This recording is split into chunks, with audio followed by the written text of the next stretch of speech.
ये फ्रेंड, अगर आप कोर्ट में काम करते हैं और आपको नहीं पता है कि चार्जशीट में कैसे क्या होता है या फिर बयान कौन से सेक्शन में दर्ज कराने होते हैं, अगर आपको नहीं पता है तो आप अभी कोर्ट के काम से बहुत दूर हैं। आप कोर्ट के आसपास भी नहीं है। आपको कोर्ट की प्रक्रियाएं समझने को, सेक्शन समझने में बहुत समय लगेगा, बहुत टाइम लगेगा।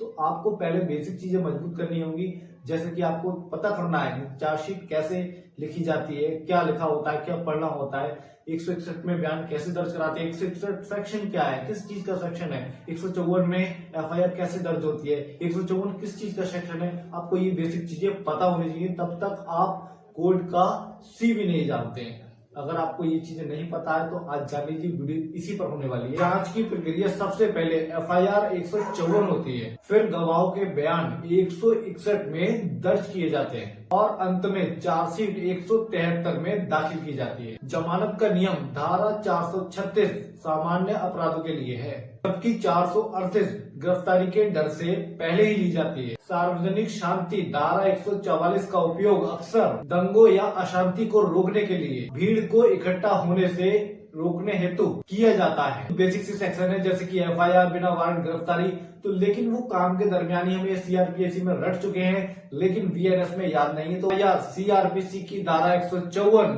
बदलकर बीएनएस की धारा 173 कर दी गई है। बिना वारंट गिरफ्तारी सीआरपीसी की धारा 41 बदलकर कर दी गई है, बीएनएस की धारा 35। अब देखिए, धारा 41 सीआरपीसी में आपको एक महत्वपूर्ण एसआई साहब का एक उपयोग बता देता हूँ कि देखिए, हमारे जो आईओ होते हैं, जो कि दरोगा जी होते हैं, उनको धारा 41 में इतनी पावर होती है कि अगर वो व्यक्ति, अगर आईओ 41 के नोटिस पर आपसे साइन करा लेते हैं तो उनको इतनी पावर होती है कि वो अपनी तरफ से कोई भी सेक्शन आप पर लगा सकते हैं। तो हाँ जी, आप सही सुन रहे हैं कि 41 के नोटिस पर साइन कराकर एसआई आप पर कोई भी धारा अपनी तरफ से इंक्लूड कर सकते हैं, मतलब कि जोड़ सकते हैं, उसमें आप पर लगा सकते हैं। 24 घंटे की सीमा सीआरपीसी की धारा 57 बदलकर कर दी गई है, बीएनएस की धारा 58। भरण पोषण सीआरपीसी की धारा 125 बदलकर कर दी गई है, बीएनएस की धारा 144। रिमांड सीआरपीसी की धारा 167 बदलकर कर दी गई है, बीएनएस की धारा 187। अग्रिम जमानत सीआरपीसी की धारा 438 बदलकर कर दी गई है, बीएनएस की धारा 482।